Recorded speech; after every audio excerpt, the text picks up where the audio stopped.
श्रीनाथ जी गुरु गोरखनाथ जी के चरणों में आदेश आदेश आदेश। महामाई महाकाली भैरव बाबा भगवान दत्तात्रेय जी नवनाथ 84 सिद्धों के चरणों में आदेश आदेश आदेश। अलख निरंजन हर हर महादेव। आज बात करेंगे कन्या राशि की। देखिए, कन्या राशि का जो हमारा जो यूट्यूब चैनल है एस्ट्रो शाबर मित्र, इस पर बहुत सारे कमेंट्स आए हैं लड़कियों के, लड़कों के, माताओं के, पिताओं के कि शादी के बारे में बताइए कि कन्या राशि के जातकों की शादी का क्या समय रहेगा, कब उनकी शादी होगी, किस तरीके से उनकी शादी होगी। कुछ लोगों ने कमेंट्स भी किया है कि लव मैरिज के क्या आसार इस साल कन्या राशि वालों के लिए बनते हैं। तो हमने सोचा कि आज इस पर एक अलग से वीडियो बना दी जाए, और इस वीडियो को बनाने का पर्पज़ यही है कि आपके जीवन में कुछ भी गलत ना हो। जो शादी का शुभ समय इस वर्ष आपके लिए बनेगा वो आपके लिए शुभ रहे, क्योंकि देखिए, शादी हो जाए, अब लड़का गलत मिल जाए, लड़की गलत मिल जाए तो पूरा जीवन कहीं ना कहीं बर्बाद हो जाता है। तो वो बर्बादी ना हो, इसी चीज को सोचते हुए आज हमने आपके लिए पूरा राशिफल तैयार किया है। यह सिर्फ विवाह स्पेशल है, तो इसको थोड़ा गौर से आप लोग सुनिएगा और एक एक चीज पर ध्यान दीजिएगा। कुछ चीजें हम आपको कोड वर्ड में भी बताएंगे, क्योंकि खुलेआम नहीं बता सकते, तो उन चीज़ों को भी आपको ध्यान में रखना है।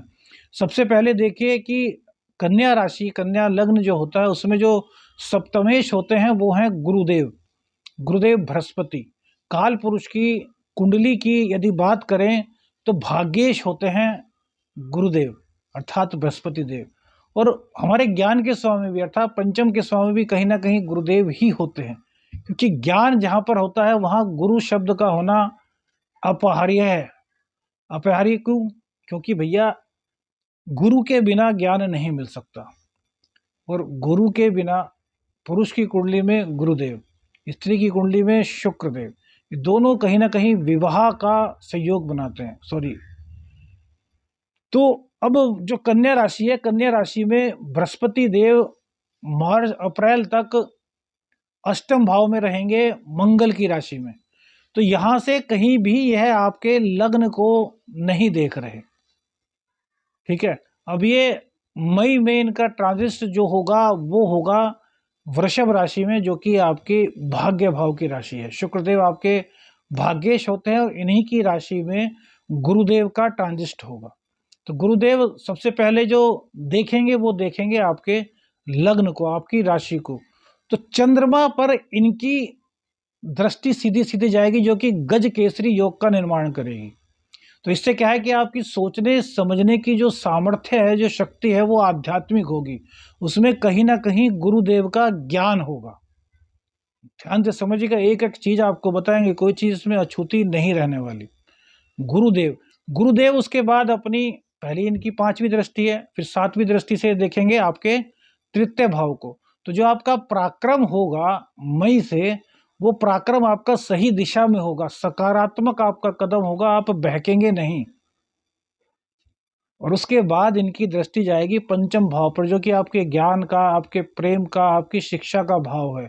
तो यहाँ पर भी गुरुदेव पूर्ण रूप से आपको पॉजिटिव बनाएंगे, चाहे प्रेम संबंध का मामला हो, चाहे आपकी शिक्षा का मामला हो, और चाहे संतान का मामला हो। जिन लोगों को संतान की चाह है वो भी आपकी मई से गुरुदेव पूर्ण कराएंगे।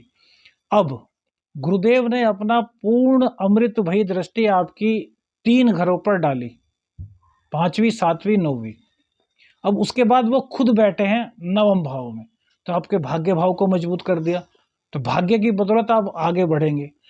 शादी, गुरुदेव की दृष्टि लग्न पर पड़ रही है, तो यह आपके शादी के योग बनाएगी, क्योंकि सप्तमेश 9वें भाव में जाकर के आपके लग्न को देख रहे हैं।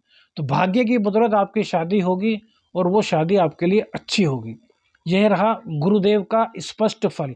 अब बात करते हैं सप्तम भाव में कौन सा ग्रह विराजमान है। तो हमने कहा कि राहु विराजमान है।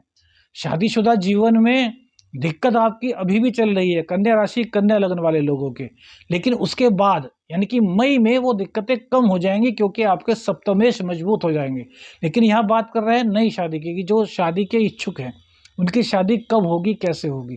तो राहु सप्तम में बैठ गए हैं तो भैया यह बात जरूर सोच लीजिएगा कि जो आपके पार्टनर जिनसे आप शादी कर रहे हैं उनके बारे में पता लगाएं कि वो कहीं जिद्दी स्वभाव के तो नहीं हैं, क्योंकि यहाँ पर राहु सप्तम में बैठ करके आपके लाइफ पार्टनर को कहीं ना कहीं जिद्दी स्वभाव का बना सकते हैं। उनके बारे में मालूम थोड़ा सा आपको करना है, चाहे स्त्री हो चाहे पुरुष, दोनों के बारे में कह रहे हैं। आपको मालूम करना है कि क्या उनकी जो संगत है वो अच्छी है या नहीं, क्योंकि संगत सबसे इम्पोर्टेंट होता है। कहते हैं ना कि जो सोसाइटी, जिस सोसाइटी में व्यक्ति बैठता है उसके मनोभाव उसी प्रकार के हो जाते हैं। बृहस्पति देव आपको यह पता लगाने में बहुत मदद करेंगे, लेकिन जिनके बृहस्पति देव कुंडली में कमजोर हैं तो वहाँ दिक्कत होगी ना। तो इसलिए माँ बाप का भी यह कर्तव्य होगा कि वो पूर्ण रूप से उन चीज को देखें, परखें कि क्या वास्तव में सब चीजें सही है या नहीं। वहीं राहु देव आपके लग्न पर दृष्टि डालेंगे जहां पर कि बृहस्पति की दृष्टि भी होगी और केतु देव स्वयं विराजमान है। तो ऐसे में क्या होगा, राहु देवता आपके अंदर भ्रम पैदा करेंगे। देखिए राहु और बृहस्पति एक दूसरे के शत्रु हैं। बृहस्पति अपनी अमृतमयी दृष्टि आपके लग्न पर, आपकी राशि पर डालेंगे तो आपको ज्ञानवान बनाएंगे, लेकिन कहते हैं कि जहां अधूरा ज्ञान हो वहां भटकाव बहुत ज्यादा हो जाता है। और आप लोग अभी तक 20 से 30-35 साल के होंगे तो कहीं ना कहीं भटकाव आपके अंदर होगा। तो राहु उसी भटकाव को आपके जागृत कर देगा, जहां पर कि कहीं ना कहीं बृहस्पति देव का ज्ञान आपको शायद बहकाने में मदद करे। क्यों ऐसा कह रहे हैं, क्यों? क्योंकि देखिए अमृत, आप दूध लेते हैं और दूध में एक बूंद नींबू की डाल देते हैं तो दूध फट जाता है। तो इसी प्रकार से बृहस्पति कितना भी विचार कर ले, लेकिन राहु का भ्रम जाल उस ज्ञान को कम कर देगा। इसके कारण आपके जीवन में भटकाव आ सकता है और हो सकता है कि आप किसी गलत जीवन साथी की शुरुआत कर लें। मई से गुरुदेव आपको पूर्ण योग बनाएंगे कि आपकी शादी हो जाए, लेकिन राहु देव पूरा भटकाव पैदा करेंगे। तो इस भटकाव को मिटाने के लिए आपको क्या करना है, उपाय बता रहे हैं। सबसे अच्छा उपाय क्या है कि आप लोग 4 अदरक के टुकड़े छोटे छोटे अभी से करना शुरू कर दीजिए, क्योंकि अभी तो ये पूरे वर्ष राहुदेव सप्तम भाव में रहने वाले हैं। जिनकी शादी में दिक्कत है वो भी और जिनकी शादी नहीं हुई है उनके लिए भी 4 छोटे छोटे अदरक के टुकड़े लें, अपने सर से एंटी क्लॉकवाइज 7 बार घुमाएं और अपने घर के बाहर किसी नाली में फेंक दें या फिर किसी पेड़ की जड़ में फेंक दें। घर के बाहर फेंकना है, घर में नहीं फेंकना। इससे आपको लाभ मिलेगा, राहु का दुष्प्रभाव खत्म होगा। और इसी के साथ साथ प्रत्येक बुधवार अपने घर में गोमूत्र का छिड़काव करें, यह अति आवश्यक है। इससे दाम्पत्य जीवन में यदि आप बन चुके हैं उसमें दिक्कत है तो वो समाप्त होगी, और दाम्पत्य जीवन अभी तक नहीं बना है तो वो जो शुरुआत होगी वो अच्छी होगी। अब दूसरी बात आती है प्रेम विवाह पर। शादी गुरुदेव करा रहे हैं, आपने ये उपाय करके अपनी बुद्धि को भी बहुत ज्यादा अच्छा कर लिया, शुद्ध कर लिया, आपने सब चीजों को जांचा परख लिया। अब इसके बाद तीसरी चीज आती है केतुदेव। केतुदेव की दृष्टि होगी आपके पंचम भाव पर। शनिदेव की है साधारण राशि है, शनिदेव पूरे वर्ष आपके यहीं पर षष्ठ भाव में रहेंगे। बृहस्पति देव की दृष्टि पड़ेगी, शनिदेव की दृष्टि आपके तृतीय भाव पर पड़ेगी। तो पराक्रम आपको सही दिशा में करना है, भाई बहनों का आपको सेवा करनी है, भाई बहनों का साथ देना है। यह तो रही दूसरे नंबर की बात। अब तीसरे नंबर की बात, केतु की दृष्टि जैसे ही पंचम भाव पर पड़ेगी तो ये क्या करेंगे, आपको आपके प्रेम संबंध से कहीं ना कहीं विच्छेद कराएंगे, क्योंकि केतु देव की दृष्टि भी विच्छेदात्मक दृष्टि है। राहु के सामने पड़ने के कारण केतु देव भी कहीं ना कहीं क्रूर ग्रह की ही श्रेणी में आते हैं।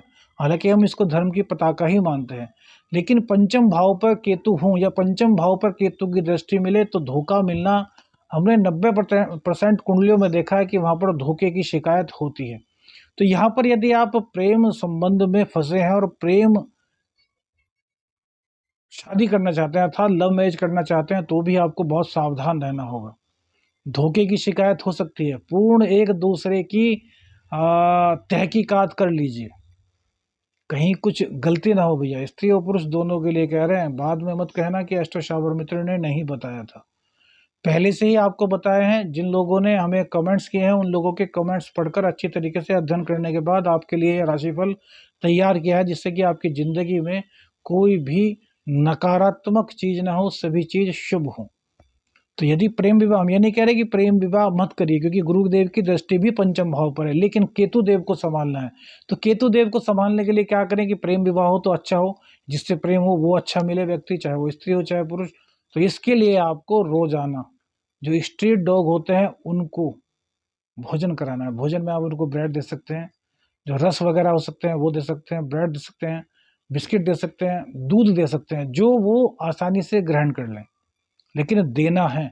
इससे केतु की शुभता आपको प्राप्त होगी, राहु की शुभता आपको अदरक वाले उपाय से प्राप्त होगी। और बृहस्पति देव को मजबूत करने के लिए क्या करें, यदि किसी कुंडली में बृहस्पति देव भी नीच के हैं, सपोज कीजिए बृहस्पति देव पीड़ित हो गए हैं, बृहस्पति देव की डिग्री बहुत कम है, तो क्या करें, तो बृहस्पति देव के व्रत आपको करने हैं बिल्कुल।